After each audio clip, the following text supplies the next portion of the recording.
Welcome to E Prime for this evening. I am Daedran.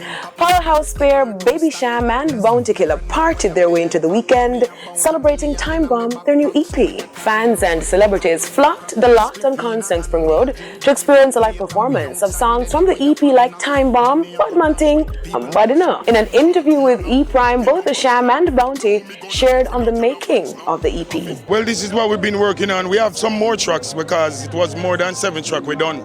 We done a group of tracks and we chose 7. So we have some other juggling to release. Bounty lauded Dave Kelly as the mastermind behind the project. Dave Kelly is the most illustrious producer from the 90s. He's the one that's still here and still doing everything that he has been doing and still doing it even better. So give thanks to all the other greats who has contributed, but Dave is the one who's still here pushing us and giving us the musical soul food. Now Cham and Bounty also shared their favorite songs from the EP. Yo, my favorites change every single day, B. This morning it was Time Bomb.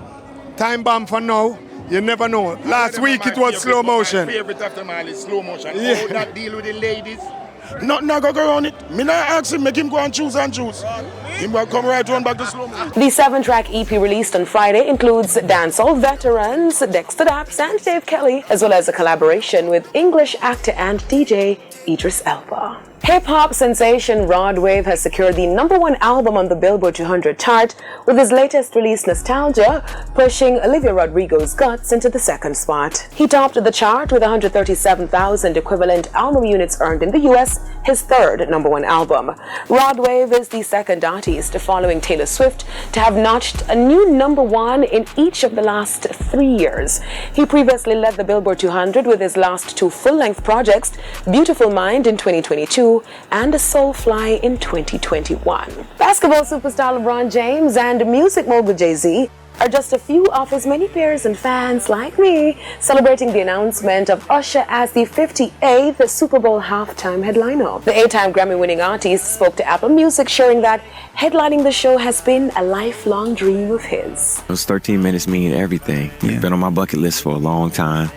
I've been asked many times, like, what are the benchmarks or what are the things that matter the most, I guess, to you? It's obviously performing, but being able to perform on that stage, because so many amazing performers throughout the years have graced it and did an amazing job. So, of course, the obsession of that starts, but man, just the excitement in this moment, like to really be able to savor this moment. Osha made his first appearance on the Super Bowl halftime stage in 2011, performing OMG with Black Eyed Peas. Now he has promised that this performance at the 58th staging will be a moment to remember. And talk about bucket list, check. Along with the announcement of the Super Bowl performance, Osha also announced his 9th studio album, Coming Home. The set will be released on the same day as the Apple Music Super Bowl halftime performance in February. This marks Usha's first new album since 2016's Hard to Love, which peaked at #5 on the Billboard 200. That's it for E Prime this evening. I am Daedran. Thank you for watching.